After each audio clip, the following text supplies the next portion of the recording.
Hopefully you will find today's class particularly interesting as we've animated the whole chapter. We are after the second chapter of the laws of Eruvin. Eruvin deals with an Eruv, which is obviously something very relevant for anybody that wants to take a sitter with them to shul or have a bottle of water while they're walking.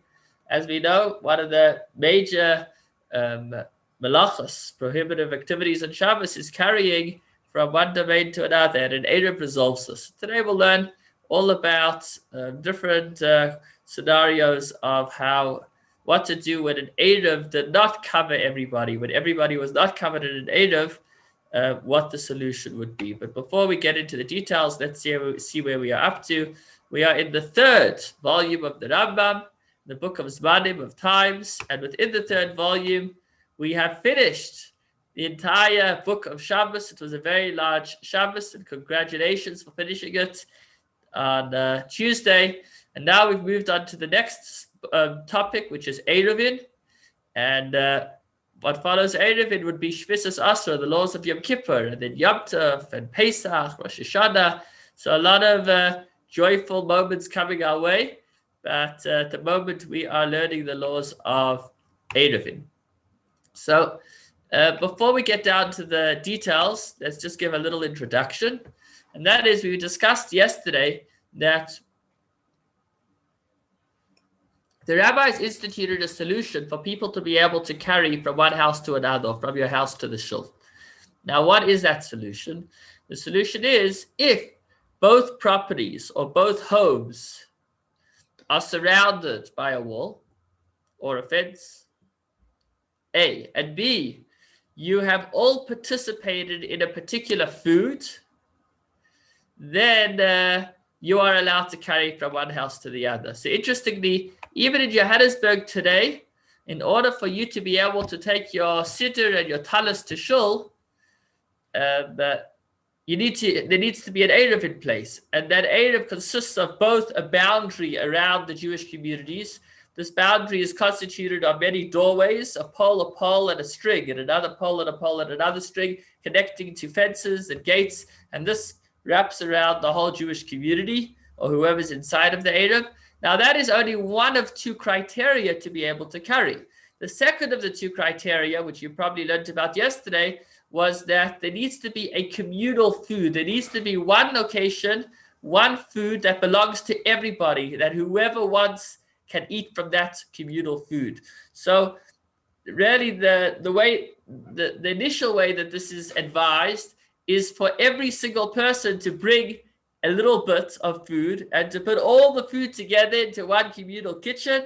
And then you know that this is like one big family, and that enables us to carry from one home to the other. So that is actually what an Eruv is. An Eruv is not just the gate that goes round. An Eruv, which means to la'arbev, to mix together. An Eruv is a center of food, a location of food, which belongs to everybody. Now, to simplify this a little bit, instead of having every member of Johannesburg bring their own little matzah or whatever it is and deposit it at one central location, what you can have is you can have a box of foods, and then you can give it to all the members of the Jewish community, because you could give a gift to somebody without their knowledge. You can't take something away from somebody without their knowledge, but you can give something to somebody without their knowledge. So this is what happens every year. Erev Pesach, the Beis Din takes a box of matzah, and they say that they give it to one person that represents the community, and they say, we're not just giving it to you, but you're going to acquire this box of matzah on behalf of the entire community, and anybody in the community who wants to eat from that matzah can eat from it. So you have both a fence and you have a communal food, which has to be at a location that anybody can get it. I know that for some time this has actually been at Great Park Shul, that they have had there that central box. So if any Jew in Johannesburg was in the mood of some matzah, he would be able to trek over there and have a bunch, and he wouldn't be able to be denied, because if he's denied, then it means it's not communal, and if it's not communal, then no Jew in the entire Johannesburg would be able to carry, because in order to carry, there needs to be like one family, which means that it's gated, a And number 2, there's a communal food. So chapter 2 deals with when this food wasn't, not everybody gave their portion of food, or the food wasn't acquired to everybody, or other scenarios where things went haywire. The Erev was not set up the way it was supposed to be, and now it's Shabbos already, and you want to be able to come up with a solution where people will be able to carry from their house to the shul, or from one home to another home. So today's chapter 2, is going to deal with scenarios where the Erev was not set up in a way that works, and it's going to look at solutions. So hopefully, as we go through the chapters, we'll keep a look at the diagrams on the left, which will make it somewhat more able to understand. So for starters, we have over here a little courtyard, and in the courtyard we have a number of homes. We have a total of 6 houses. Now 5 of the 6 houses each gave their matzah towards the Erev, or the matzah was acquired to 5 of the residences. But the residence number 6, this little house on the right, this yellow house, did not participate in the Erev. Now what we'll find is interesting is, since all 6 homes are surrounded by one wall, it's everybody or nobody. If there's one person in the courtyard that did not participate in the Erev, then it means it's not like one family.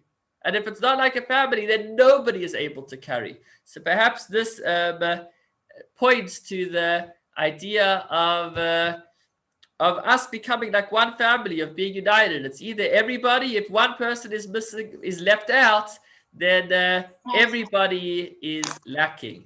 So what do we do? What do we do in a scenario where you had one person that did not participate in the Erev? How do we go forward? So let's see in halacha number 1.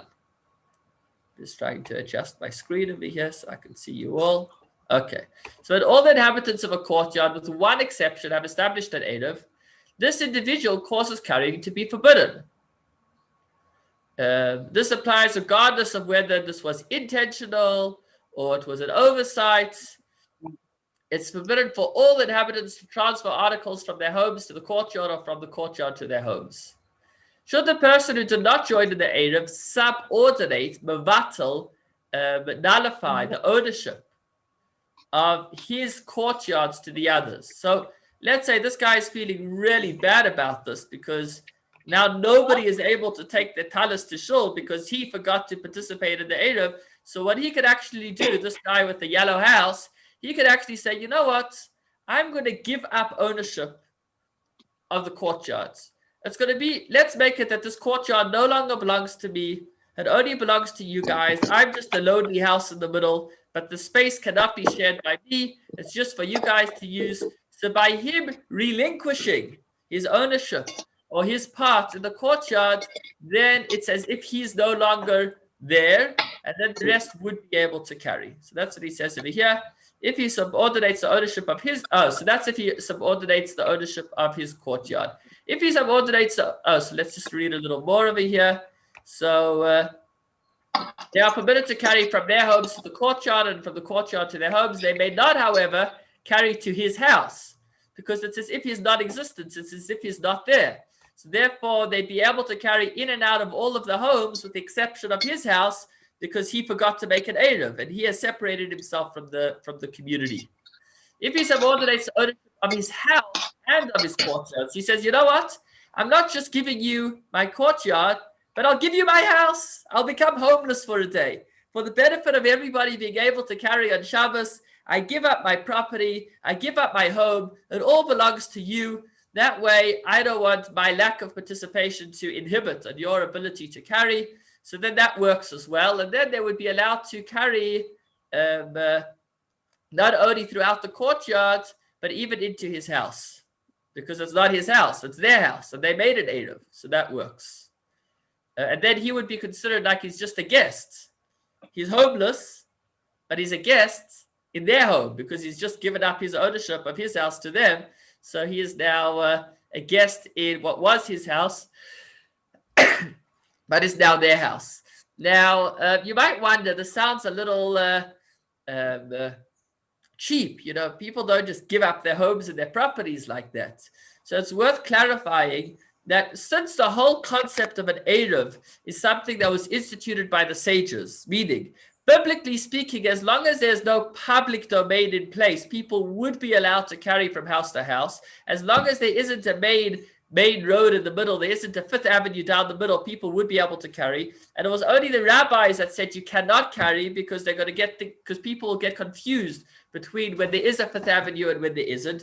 So since it's the rabbis that prohibited us from carrying when there isn't a public domain, which there isn't, therefore the rabbi said that we'll allow a solution. We'll allow you to set up this Eruv.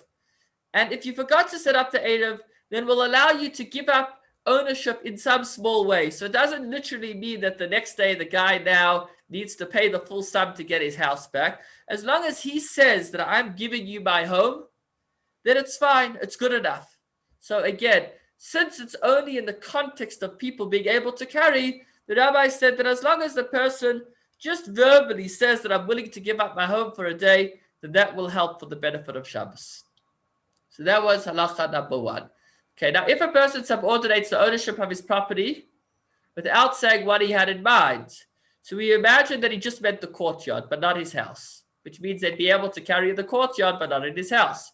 When a person subordinates the ownership of his domain, he must make an explicit statement to that effect to every inhabitant of the courtyard, saying, my domain is subordinated to you and to you and to you. Now a heir, or an heir I should say, may subordinate the ownership of a domain even when the testator dies on Shabbos itself.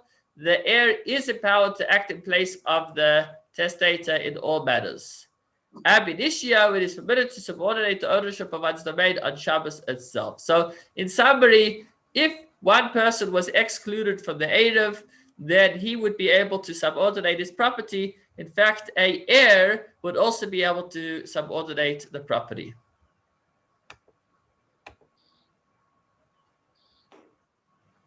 Okay, we'll talk about, right now it's only a Jewish, everybody that's here, Jewish. In a moment, we'll see. We'll speak about non-Jews as well, because that obviously is quite relevant as well. Okay, number 3. If conversely, those who joined in the Eruv subordinated their ownership to the person who did not. So if all these red roof homes said that, okay, since you, yellow man, didn't participate in the Eruv, we'll make all of our property yours so that the whole property will be owned by one person. We'll all be your guests, and then voila, then it works.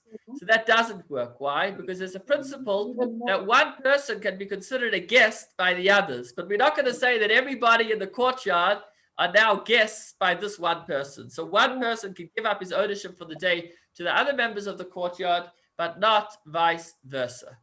That was 1 to 3. Okay, moving along. So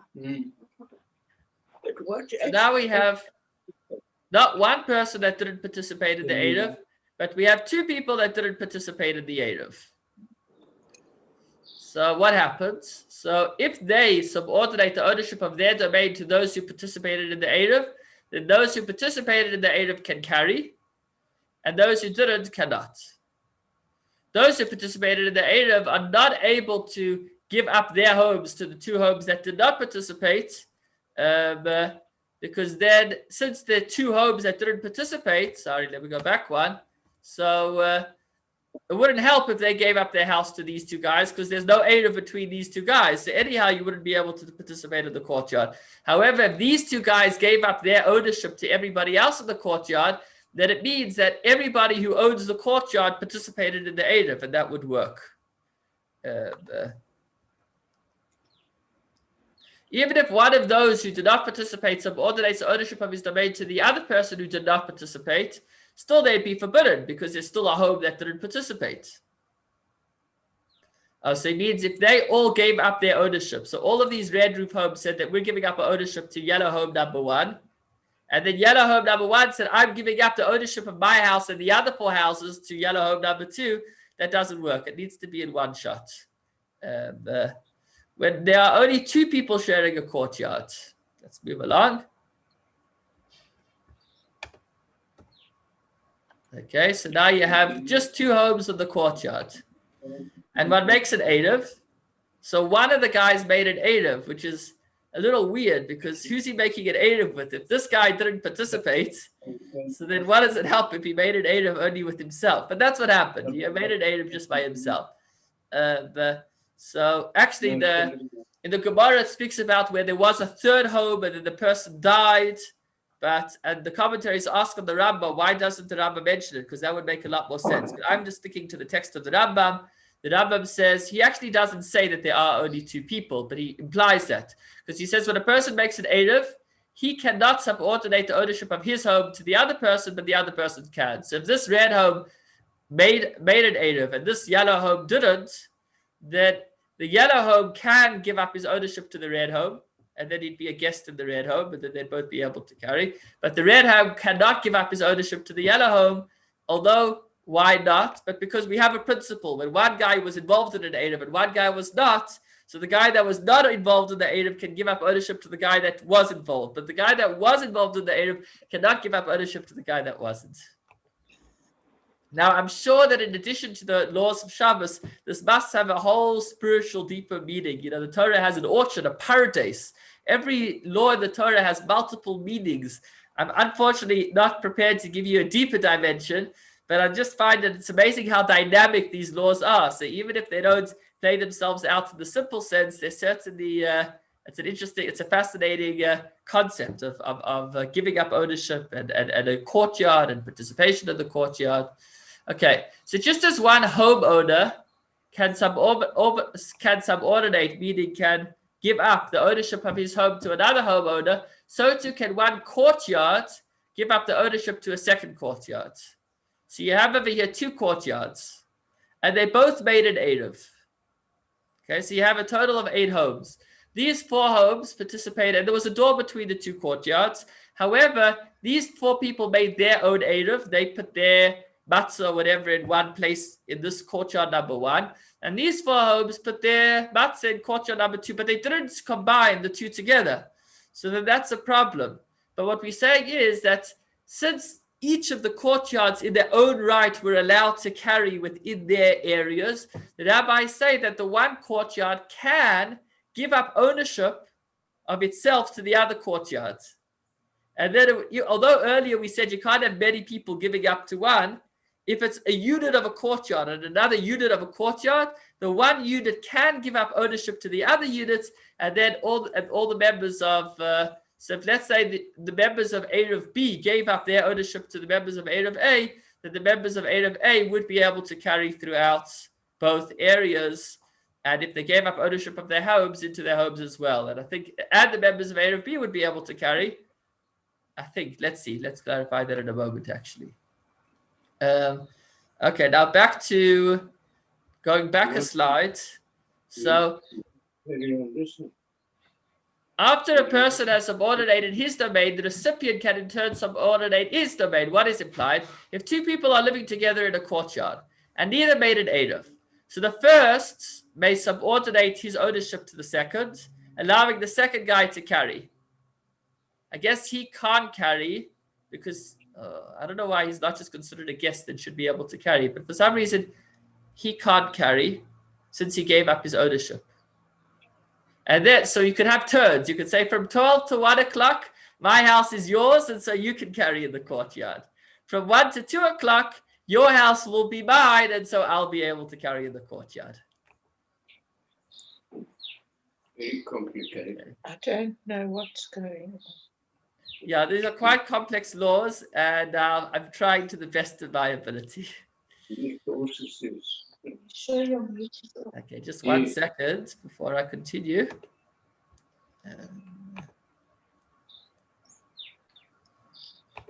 Okay.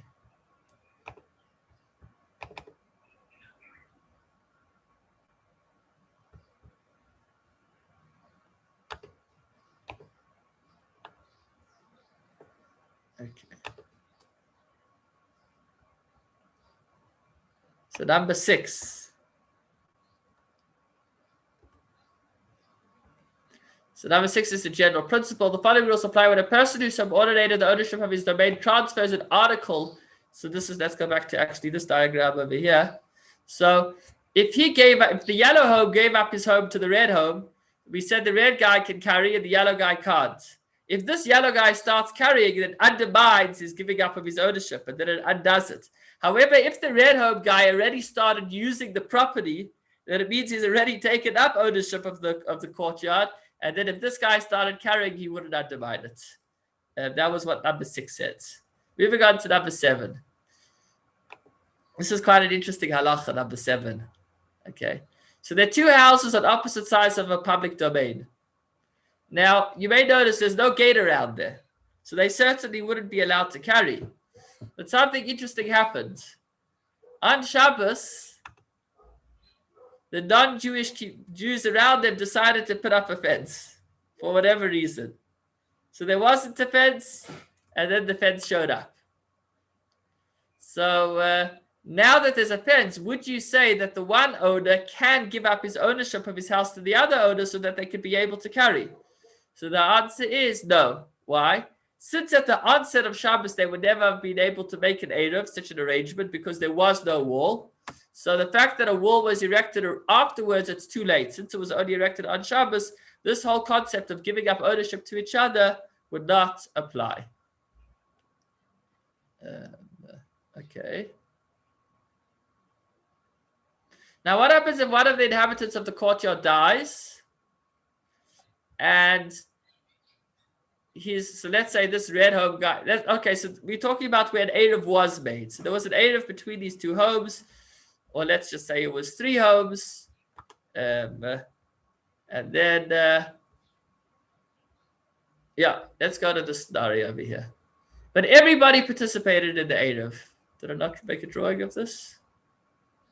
No, I didn't. So everybody participated in the Eruv. However, one of the guys died. And when he died, his heir lived elsewhere, so he hadn't participated in the Eruv. So what happens is one of the homes on Shabbos now seemed to go under ownership of somebody that did not participate. So the halacha is it doesn't matter. Why? Since at the onset of Shabbos, everybody was involved in the Eruv, the fact that afterwards somebody died and caused now that one of the owners had not participated in the Eruv is not, it doesn't matter. That's okay. But a person who lives outside the courtyard but owns a house within the courtyard dies and leaves his domain to one of the inhabitants of the courtyard.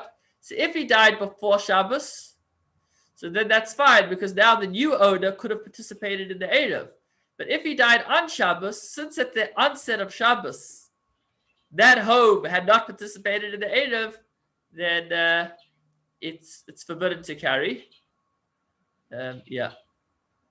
Okay, so here what happens if a Jew and an heirless convert are dwelling in a cave? The convert dies before Shabbos started, and another Jew takes ownership of the property. Even if he doesn't take possession until nightfall, he causes carrying to be forbidden because it's as if he's an heir. So it's as if now on Shabbos, since at the onset of Shabbos, this part of the property was owned by somebody that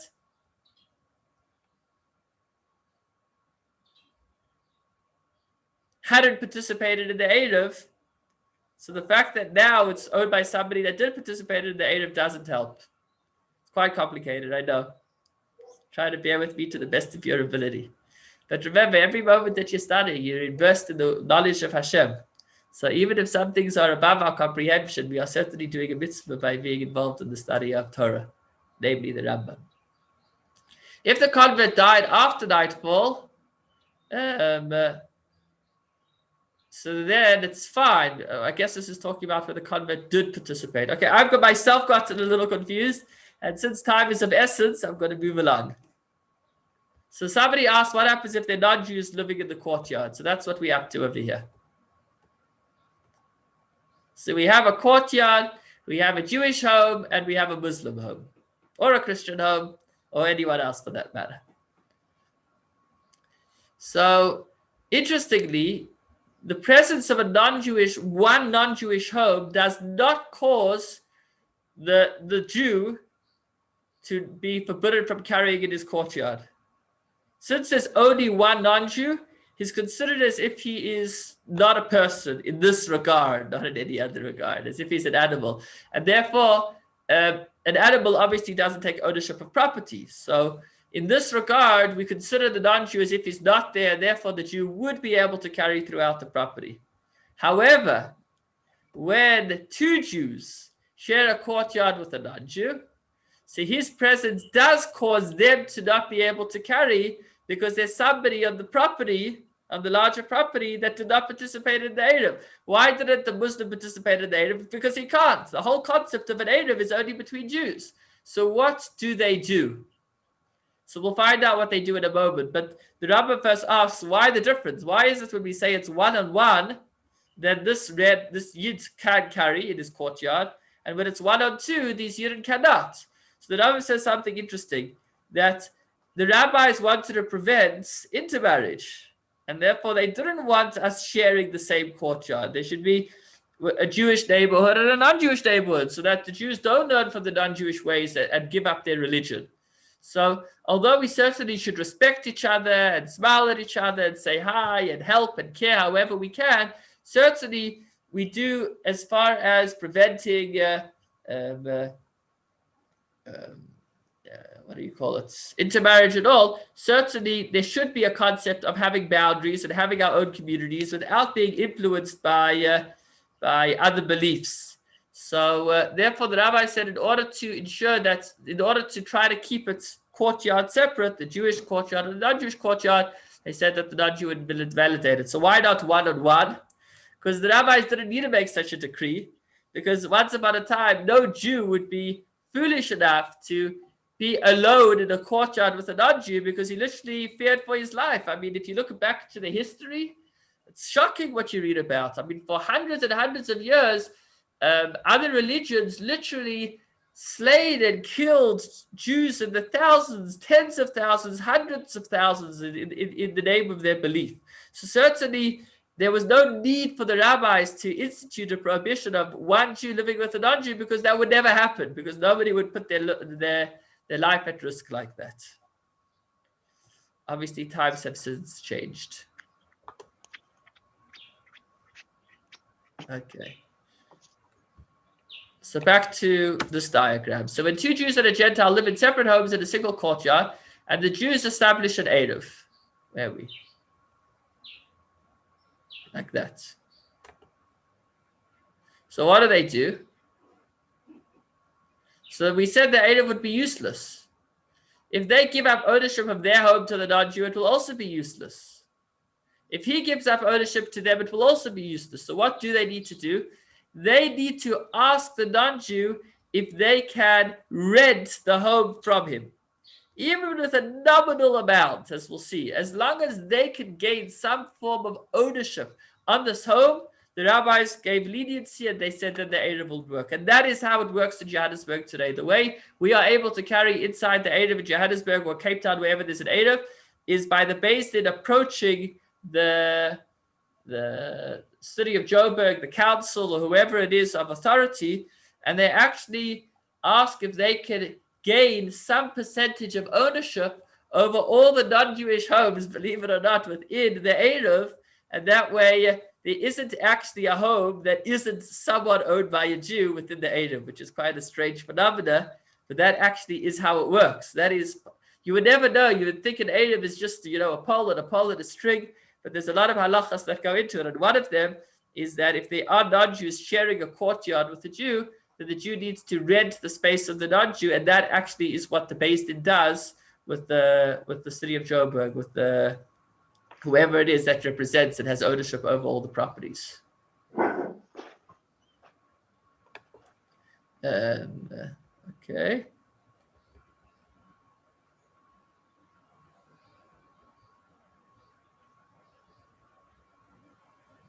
So you don't need every Jew to take ownership of this property. As long as one of the members of the courtyard rented the home, then that suffices for everybody. Okay, here's an interesting one.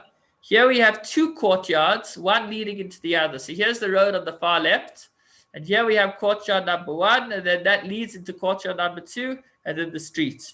So you have either this scenario where in the inner courtyard there's a Jew and a non-Jew, or this scenario where the outer courtyard is a Jew and a non-Jew. So either way, carrying would be prohibited. Why?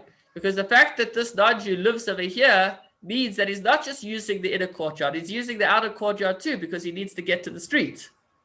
And in this scenario, again, this person, this Jew, is also using the outer courtyard. So either way, carrying would not be allowed in this outer courtyard unless they took ownership, somewhat of an ownership of the house. In the inner courtyard, in the second scenario, this guy would be allowed to carry because it's his own courtyard. That was number 11. Oh, I see that it's already 11:30. So let me try to just summarize what's left. In halacha number 12, he says that not only do you need to rent the space from the house from the non-Jew, you could even rent it or take ownership from any members of the household. Even if there's a servant or any of his wives, any member of the household, even if there's a Jew that's working there and he has somewhat of a presence within the non-Jewish home, that any member of this non-Jewish residence would be, in this regard, allowed to rent out his space to the other Jews. So you actually don't need, like in this scenario, the Beis Din are able to approach the council without actually approaching each individual. If you have, let's say, the landowner, this non-Jew rented out his home to somebody else, so you wouldn't be allowed to request ownership from the owner unless the owner is able to evict at his choice, at his desire, the tenant. Because if he can't evict the tenant, then we got to just deal with the tenant, not with the owner. Okay, that was number 14. Okay, this is an interesting one. Just briefly. Where's it? Here we go. If you have these homes can made an Eruv, but they made an Eruv saying that we'll carry from one window to the next. We'll carry through our windows. So that doesn't help. We won't let them carry in the courtyard, and we'll only let them carry between the homes, because an Eruv through the window doesn't help to go around the courtyard. That was number 15.